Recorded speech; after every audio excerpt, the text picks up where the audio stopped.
this is an entirely different experience for Nollywood, and for someone who has seen quite a lot of Nollywood movies, I think this story is different, is new, and it was executed in a fairly good way.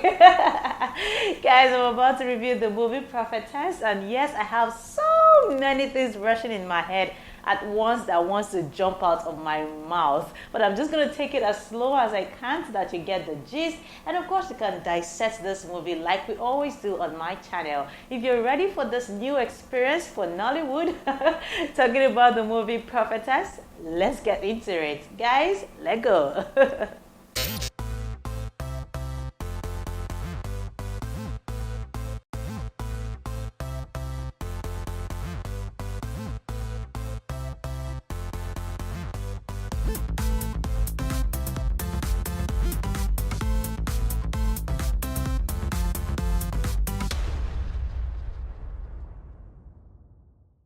Hey guys, welcome back to my YouTube channel. My name is Elesho Muyaserdua. It feels like a long time no movie review kind of move right here, but hey, it feels good to be back to reviewing movies because Nollywood just kept pumping and pumping and pumping in new movies, and it was almost difficult to catch up with all of these movies. But hey, I'm back, and I promise you that as they are pumping it out, I will also be pumping you with the review. This is my YouTube channel. It's basically about reviews, things in my head, my lifestyle, and everything I find interesting. So in case you're new here, please remember to like and subscribe, and if you're a returning subscriber, welcome aboard.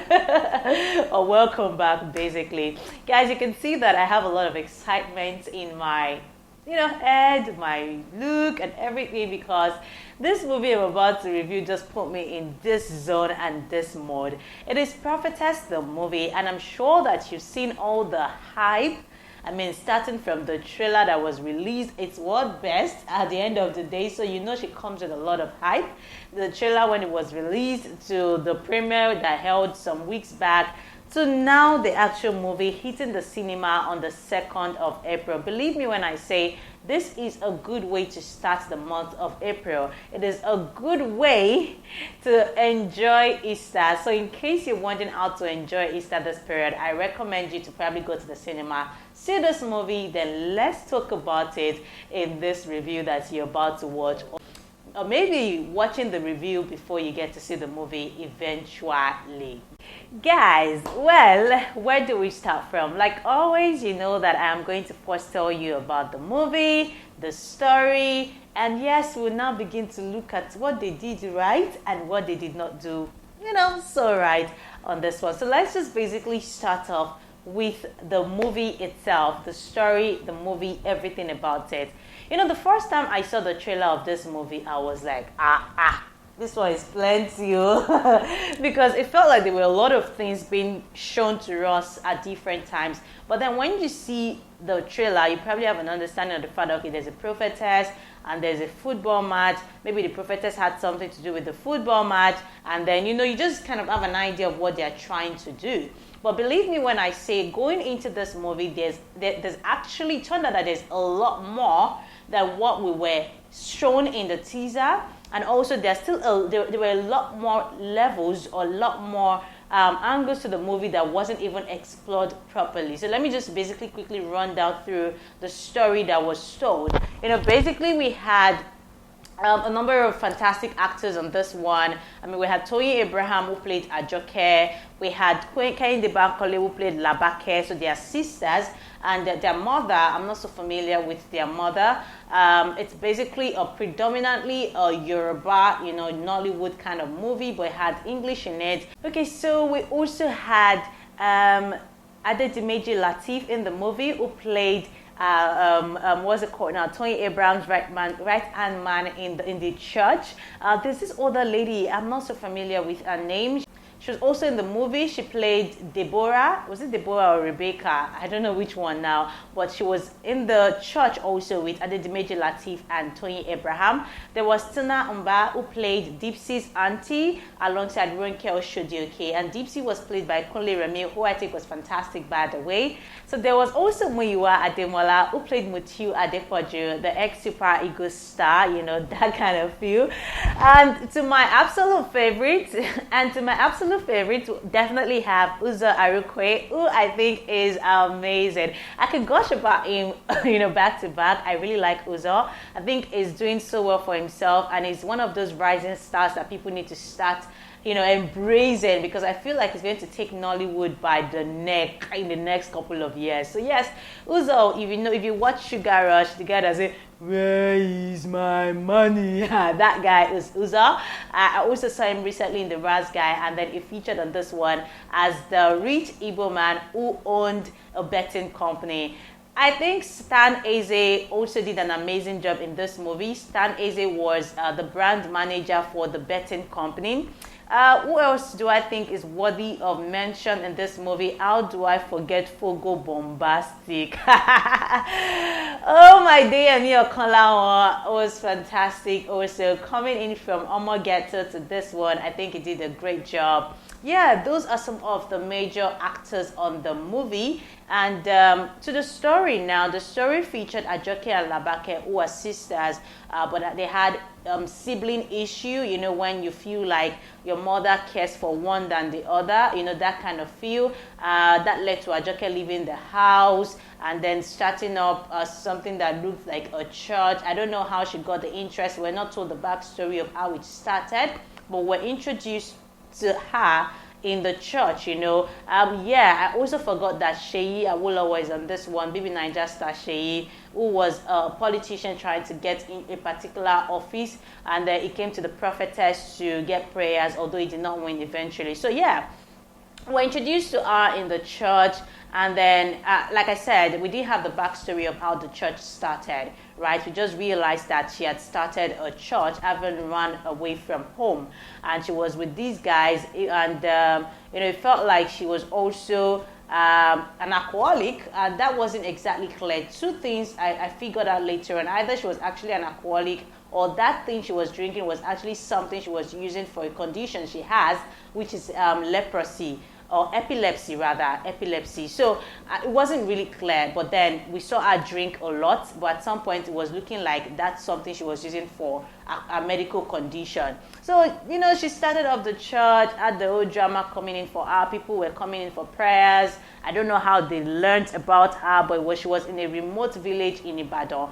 But I think we got a prophetess skills, you know, or a prophetic, you know, skills became more open when a particular Deyemi, when a particular Remi, Kunle Remi, was brought into the church by his aunties to come seek prayers, because they thought there was something wrong with him. He wasn't going to get married. He was a radio personality, and he didn't want to get married. He was flocking around with different girls. So his mother was bothered, and his aunties decided to take him to that church when he came on a visit to Ibadan. So yeah, that was where the old drama started. And Kunle Remi, who was an internet sensation or influencer, right, decided to make fun out of the situation, and he was asking her, he went live on Instagram, started asking her questions, predictions. She made 3 major predictions, although she didn't exactly say those things, but it was assumed for her, and that was how people picked it up. From saying that a particular person will win the Big Brother Naija, to saying that Arsenal, who had never won the UEFA Champions League, was going to win, and that happened also. So the third one that was like the major part of the story, a local game between Wonder Boys FC of Ibadan and another team, Giddy FC, that's Lagos team, you know, a final match or a league match that was supposed to be decisive match, and she predicted that also, and people started betting on the lesser team that wouldn't have even won that game, you know, and that was where the trouble started. So it was a matter of this final prediction with Wonder Boy and Giddy FC must come to pass, or else you're in trouble. So people came for our neck. People had bets. They were looking for how to make sure it happens, because they had put all their money in it. Labake, a sister in another part where they were, had a brother, already had someone who was staying with her also pump the money that was supposed to be for their mother's surgery into betting. So the betting company thing was owned by Uzor, Arukwe, who was a fantastic actor on the movie. Actually, he played the role of this rich guy who didn't take nonsense. It was all about the money. So he owned the betting company people were pumping money into. And he saw it as an opportunity to make more money because the odds on the team that was never going to win, or people thought was never going to win, was high. And that was why people were placing money. So to his own knowledge, they were all going to lose their money. Then Stan Eze, being the brand manager, knew something was wrong, and he started digging into what could have gone wrong and why people were placing bets on a lesser team. So that was entirely the story. We're also introduced to a leprosy situation. We're also introduced to how she had to go back home to her mother and all the emotions that happened in there. So yes, it was fantastic watching all of this happen. But I think my favorite part of it would be seeing how they were able to relate family drama to sport, to betting, to sports racketing, because these are issues that were brought out because Uzor had to start bribing people to make sure that the lesser team loses, so that everyone who put their money into it can lose their money. So it was a lot of story going on, but at the same time it was well connected. That was something that I noticed. So eventually Kunle Remi, who had put it up on social media, had people also coming for him, saying that it was the one that led them into believing the prophetess, and that was why they started pumping their money into it. So Kunle Remi also had to return home to make sure that the people or the team that people had started betting on wins the game eventually. So he had to come play his own part. So everybody literally had to come play their own part in ensuring that the team gets the victory, else they were all in trouble. And there was a Fogo Bombastic also, who is a hooligan, a man that was feared a lot in the town, and it was also all about, hey, I've also put money into this, so if my team doesn't win, you're in trouble. That's to Ajoke the prophetess. So if he put Ajoke's mother under house arrest and all that stuff, and yeah, that was entirely the story. So we were all introduced to all the things in the middle. So they were able to build the momentum for all of those things, just so that we see the end goal, which is whether or not the prediction or the prophecy was going to come to reality. So yeah, that's basically what the story is about. But yeah, let's now get to some of the things I felt they did right in this movie and the things I felt they did not do right. So we're going to start with the things they did right. Again, I think this is a different story. I think this is a fantastic way to, explore something new. I did not mention earlier, this movie is for Niyi Akimolayan, and again, he has worked with Toyin a couple of times.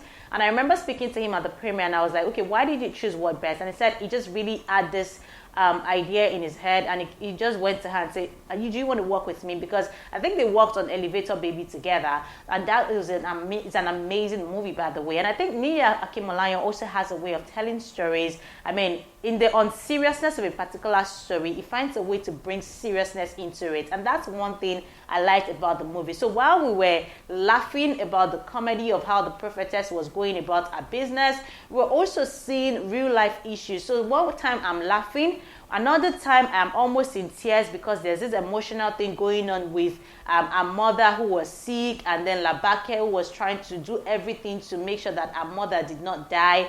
So there were all of those things going on. And 1 minute I'm just laughing, another minute I'm almost crying, another minute I'm shouting. So it was like a roller coaster of emotions for me when I was seeing this movie. And I don't think that any Nollywood movie, maybe the last one I saw that took me on that journey was Omogeto, but I did not cry at any point. It was just a mixture of laughter, cheering, and I didn't even shout. But this one, I was crying, laughing, shouting, cheering, those are some of the things. It was like a full package of emotions in this particular movie.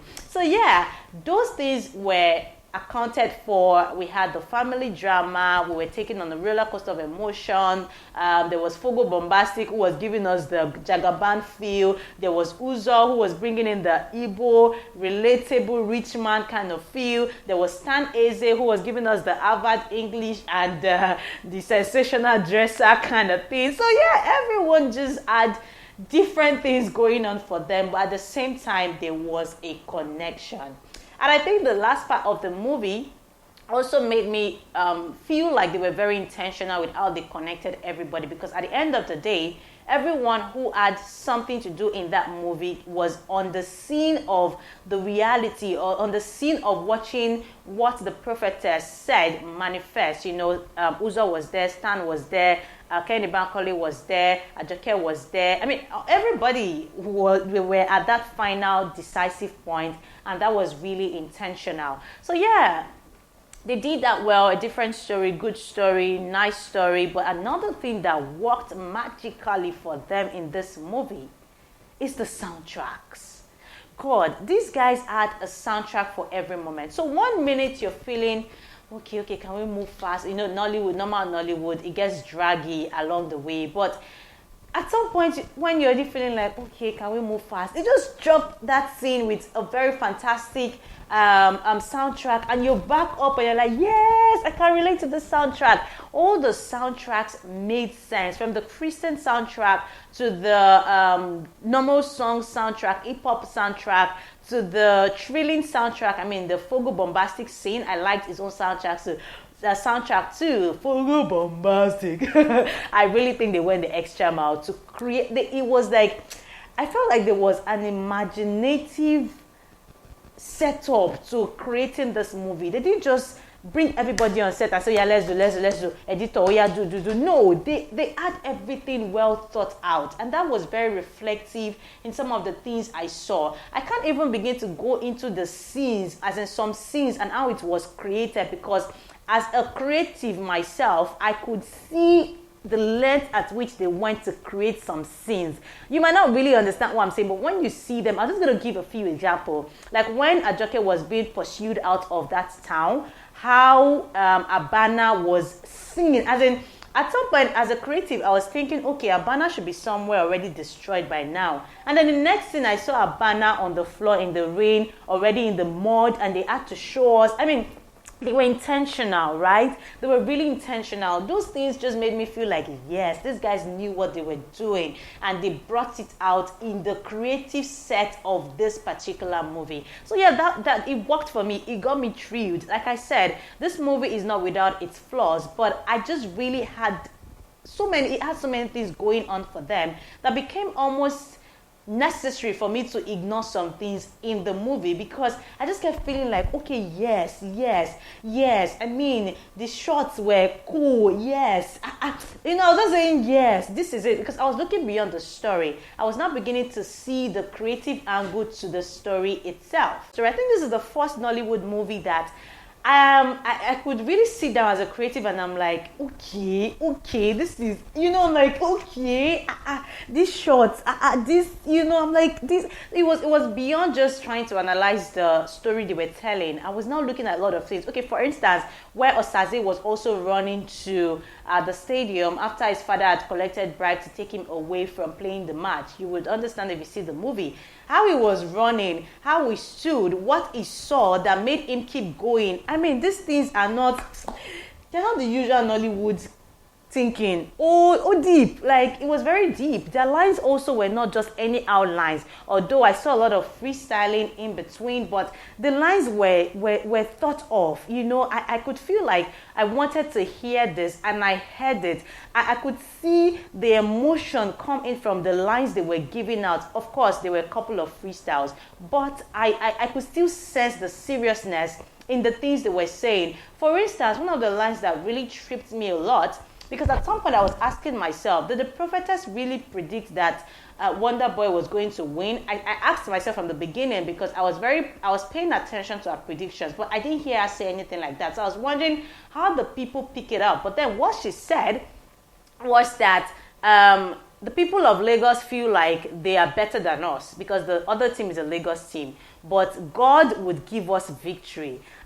She likened it to the case of David and Goliath, and that was what people picked out and started and used that moment to say that she predicted the lesser team was going to win. So yeah, she didn't have to say it, but they had to go the deep thoughts prophetic way, because I mean, when it comes to prophecy, you're not expecting to hear direct words sometimes. You just have to be able to read between the lines. So I thought that that was really interesting, knowing that they made us read in between the lines to understand what she was saying, even though initially I didn't get it until when Kunle Remi was having an interaction with Labake, her sister, and it was like, okay, what did she say exactly that put us all in this kind of trouble? And that was when Kunle Remi had to resound what he said or what she said. And I was like, yeah, she really said that. She really said that. So yeah, it was very thoughtful. I felt like a lot of things were very thoughtful about this movie.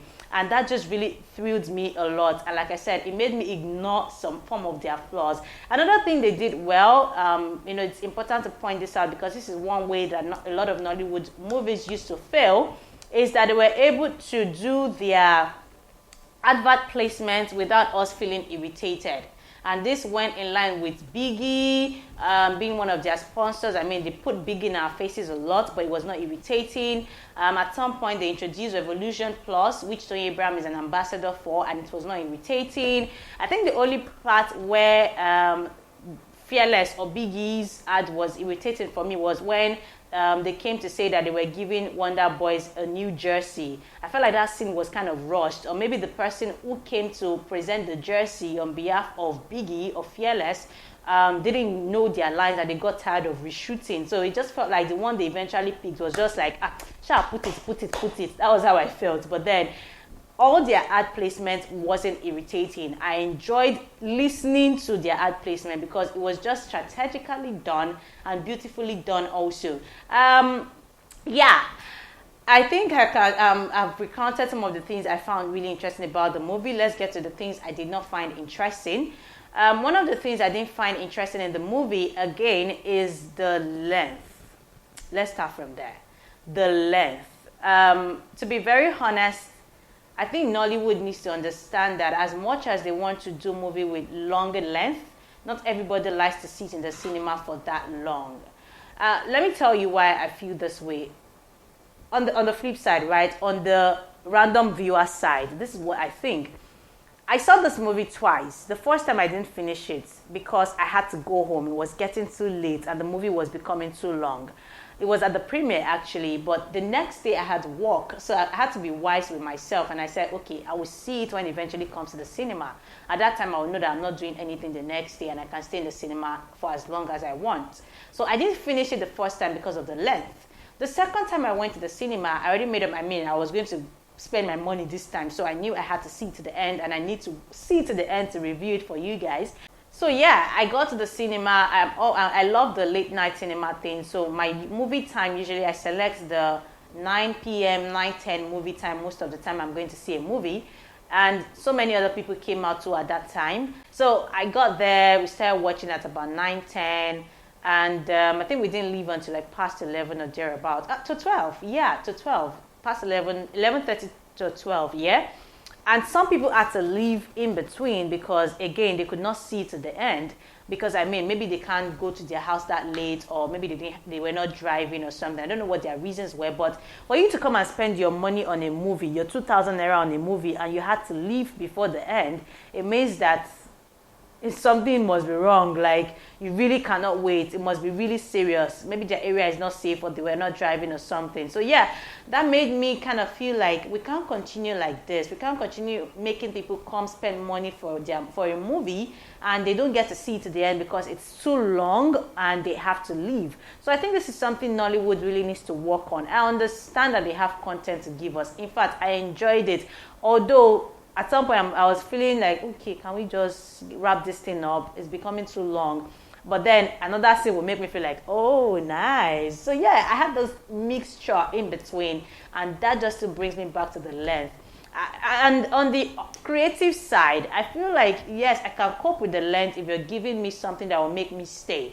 I was watching the new Justice League, and I think it's about 3 hours plus, and I don't have a problem with it because I'm enjoying what they are showing me. Even though those ones, I feel like day 3 hours. But then Nollywood needs to understand that Nigerians aren't got no time. We are fast-paced people. So you can't keep giving me movies of 2 hours plus, almost 3 hours, and you expect me to sit down in the cinemas for that long. So if they take that feedback, I think we're going to do better. You can tell your stories as fast as you can. Yes, they had a lot of content. They had a lot of characters to review to us. It wasn't as bad as I thought. So yeah. But then from a random viewer perspective, we can still cut down on our length. Another thing that I thought they didn't do well is that they didn't exactly explore a new angle to what would have been a banger to the movie. Yes, they explored, the comedy was apt, it was on point. Everyone brought out their comedy. Stan Eze was fantastic, he made us laugh. Uzor made us laugh a lot. Toyin made us laugh a lot. Muyiwa Ademola did his part. Labake also made us laugh. Ugo Bombastic. You know, all these guys made us laugh when they were supposed to. But yes, they also did play out the family part well. I said it that it made me teary at some point because of the way the emotion was really deep, especially when you can relate to maybe mother being sick and you're doing all you can to make it work. And when Labake was questioning her existence and she kept saying, God, why me? Why do I have to keep doing a lot? I have to take care of my mother, my other sibling, that's Ajoke. Also, you know, I could feel the depth of that particular of the lines she was rolling out in that particular scene. But yes, the footballing story, they told it well. I don't know, I feel like they would have done a lot to put that final scene together. I mean, that final game itself together. It was a lot. It was really, you know, intentional. And the final goal, everything, I don't know how many times they would have shot those scenes, but man, I give my heart to them. Like I said, but still coming back to the but.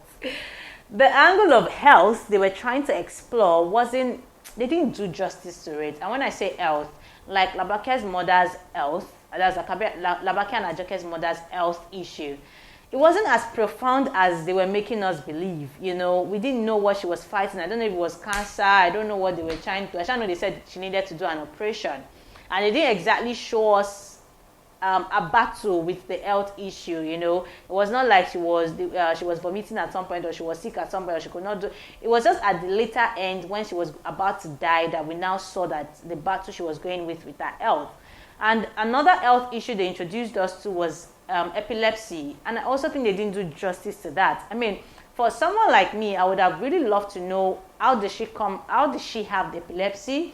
Is it a family thing? You know, how do you take care of people who have epilepsy? Because the 2-3 times she had an episode, nobody did anything fascinating, if you understand what I mean. Nobody did anything health conscious when she had a seizure. They didn't do anything health conscious. The first time was when she was trying to run away from the chaos with Stan Eze and Labake. She had an episode and Stan Eze just had to carry her, put her on the floor. Even Labake, her sister, did not know what to do because, again, I can understand. She didn't care about the epilepsy when she was a child. She thought that she was playing pranks on them because of the kind of child she was. So I can understand that she didn't know what to do. But then even the person that came to do something was just sprinkling water on her. There was nothing educative about how to cater for someone with epilepsy, if you understand what I mean. And I thought that would have been a major bang if they were able to do that. You know, even at the end of the day, we didn't know if she was going to pull through epilepsy. We just knew that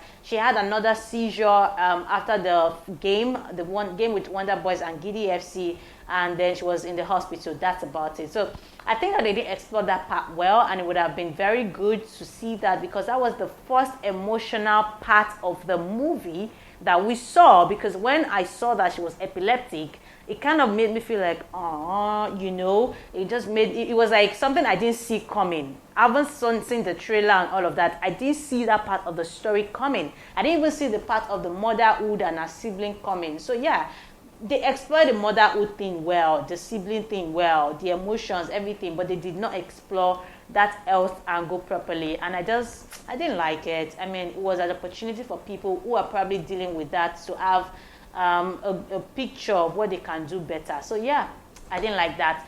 Another thing that I didn't like is the fact that some of the characters did not live up to par. I think that the casting for some characters was just done based on their availability, maybe in Ibadan, because it was predominantly shot in Ibadan. So I feel like it was just maybe because of the availability. But I mean, oh, so you're available. But I mean, I'm from Ibadan. We're coming to shoot a movie in Ibadan. I thought that was how they chose some of the cast, but then it didn't take entirely away from the movie. I'm not going to mention the people I'm talking about, so just leave me like that. But apart from that, their setting was nice. Every other thing was nice. Soundtrack, the major cast played their roles well. And the story was beautiful, different, beautiful. I mean, they talked about sports racketeering, even though they didn't tell us how to battle some of these things, or how to knock out some of these things. It was just, they just left it to individuals, what's it called now? Individuals' discretion to say, okay, I'm not going to take bribe, or I'm going to take bribe, you know. I mean, Uzor should probably have been arrested. He's a best company holder trying to bribe people, but then I understand that sometimes they want us to just fill in the gap, right? And I love how it ended. It ended in a way that I've always had a problem with how Nollywood movies end. I always feel like they want to probably end on a good note, or a sad note, or a somebody now died note. Although we had almost everything, Labake and Ajoke lost their mother eventually. That one also I did not see coming, because at the end of the day, they had gotten the money they needed for the treatment, but they still lost her. I also noticed that the major end we had was when Ogabelo came as a politician. I think that scene also wasn't so smooth, but then I can ignore because of how Labake was sitting, and then she just quickly looked up, sir, anyway, you know, it just felt somehow, but I understand they must have been tired. But then I loved how it ended, and when the man who is a politician said he wants her to see if he's going to win the next election, and they ended it there. So it just made everybody feel like, almost everyone said, trouble. So basically, at the end of the day, it was a good watch. I don't even know who to give my best actor in this movie. I think if I were going to pick one, it would definitely be between, I was expecting stellar performance from Dedemeji, Lateef. I was expecting stellar performance from World Best, Toyin Abraham. I was expecting stellar performance from Kunle. These people are people that, I know they should give me, and they don't have a choice.